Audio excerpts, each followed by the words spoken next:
আসসালামু আলাইকুম। এই যে আমি কৃষিকাজ করি, গরুর ঘাস কাটি, গরু পালি, তারপর ছাগল পালি, মাঠের মধ্যে বিকেলবেলা ছাগল চড়াই।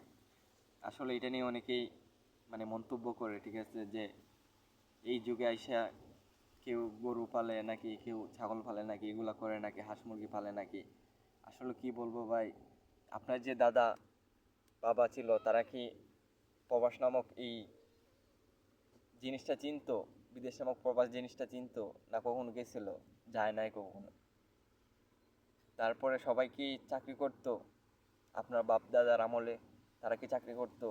আসলে তারাও প্রায় শতে কয়েকজন চাকরি করত, ঠিক আছে।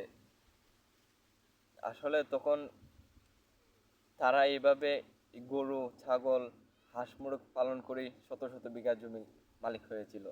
আসলে চাকরি তারপরে এগুলা দিয়া কখনো এগিয়ে যাওয়া সম্ভব না। আর এই যে গরু ছাগল হাঁস মুরগ কৃষিকাজ, কৃষিকাজকে কখনো ছোটো করে দেখায় দেখে কোনো লাভ নেই, কারণ কৃষিকাজ ছাড়া লাইফে কোনো কিছু নেই, ঠিক আছে। কৃষিকাজ মানে হচ্ছে নিজের স্বাধীনতা, নিজের স্বাধীন মতো কাজ করা।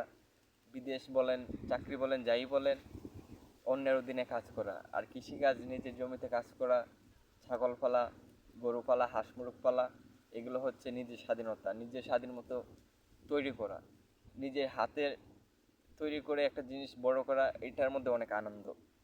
এই হিংসা বিদ্বেষ এগুলা করে কোনো লাভ নেই। কৃষিকাজ করে যে আমি ছোটো হয়ে যাচ্ছি এরকম কোনো কথা নেই।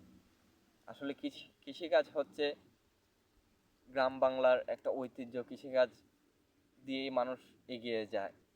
চাকরি বিদেশ এগুলা দিয়ে এগিয়ে যায় মানুষ, ওইগুলোকে আমি ছোটো করে দেখছি না।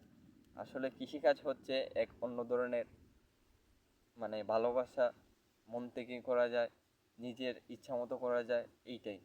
আসসালামু আলাইকুম।